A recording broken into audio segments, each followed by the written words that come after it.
गंग गणपते नमः। आप सभी का आपके अपने चैनल हिंदी स्टोरी बुक पर बहुत बहुत स्वागत है। हम सभी पर ईश्वर की कृपा सदा बनी रहे।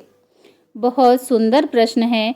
यदि हमसे अनजाने में कोई पाप हो जाए तो क्या उस पाप से मुक्ति का कोई उपाय है? श्रीमद् भागवत जी के 6ठम स्कंद में महाराज राजा परीक्षित जी ने श्री शुकदेव जी से ऐसा प्रश्न किया था। बोले, भगवान, आपने 5म स्कंद में जो नरकों का वर्णन किया उसको सुनकर तो गुरुवर रोंगटे खड़े हो जाते हैं।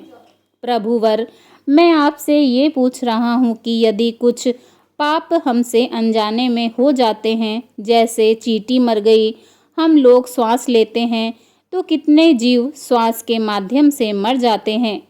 भोजन बनाते समय लकड़ी जलाते हैं, उस लकड़ी में भी कितने जीव मर जाते हैं। और ऐसे कई पाप जो अनजाने में हो जाते हैं, तो उस पाप से मुक्ति का क्या उपाय है भगवान? आचार्य शुकदेव जी ने कहा, राजन, ऐसे पाप से मुक्ति के लिए रोज प्रतिदिन 5 प्रकार के यज्ञ करने चाहिए।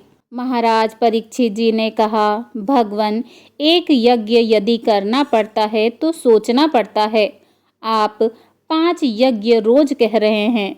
यहाँ पर आचार्य शुकदेव जी हम सभी मानव के कल्याणार्थ कितनी सुंदर बात बता रहे हैं।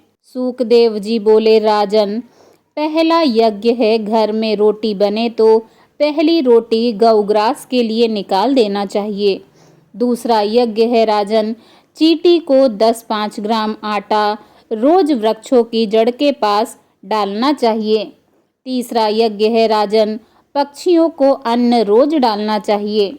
चौथा यज्ञ है राजन, आटे की गोली बनाकर रोज जलाशय में मछलियों को डालना चाहिए।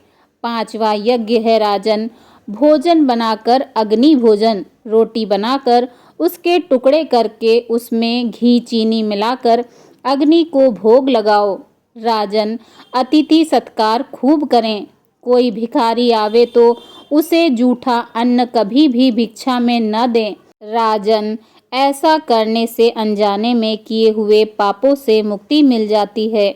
हमें उसका दोष नहीं लगता, उन पापों का फल हमें नहीं भोगना पड़ता।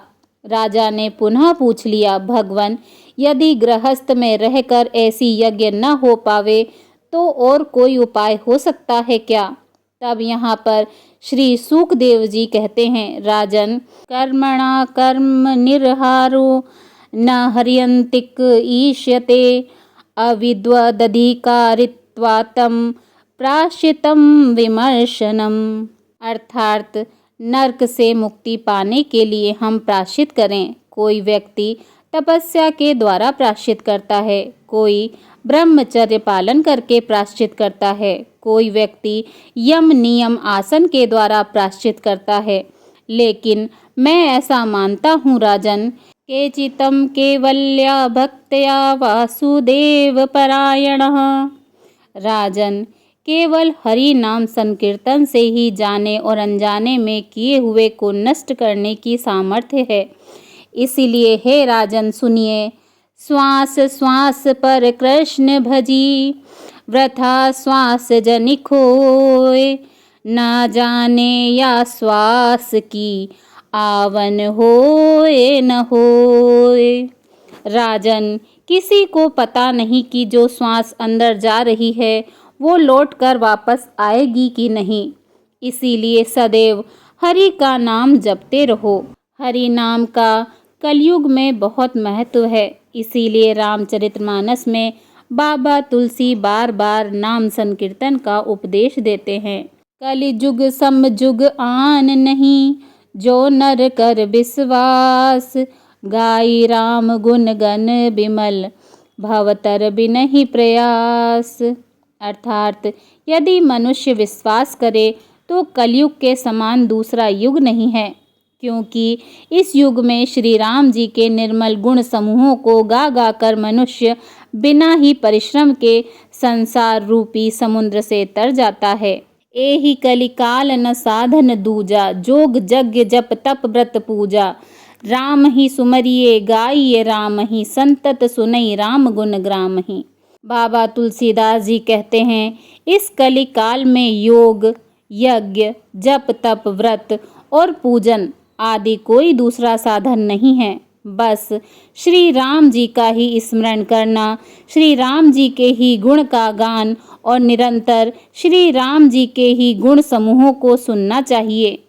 नहीं कलि करम न भक्ति विवेकु, राम नाम अवलंबन एकु। काल नेमि कलि कपट निधानु, नाम सुमित समरथ हनुमानु। कलयुग में न कर्म है, न भक्ति है और न ज्ञान ही है। राम नाम ही एक आधार है। कपट की खान कलयुग रूपी काल नेमि के लिए श्री राम नाम ही बुद्धिमान और समर्थ श्री हनुमान जी ही हैं। राम नाम नर केसरी, कनक कसिपु कलिकाल। जापक जन प्रहलाद जिमि, पालहि दलहि सुरसाल। राम नाम श्री नरसिंह भगवान हैं। कलयुग हिरण्याकश्यपु है और जप करने वाले जन प्रहलाद के समान हैं। यह राम नाम देवताओं के शत्रु को मारकर जप करने वालों की रक्षा करेगा। अगर आप सभी को यह वीडियो पसंद आया हो तो प्लीज़ वीडियो को लाइक करें, शेयर करें और कमेंट बॉक्स में जय श्री राम लिखना न भूलें। और जो मेरे चैनल पर नए हैं प्लीज़ वह मेरे चैनल को सब्सक्राइब करें। धन्यवाद। जय श्री राम।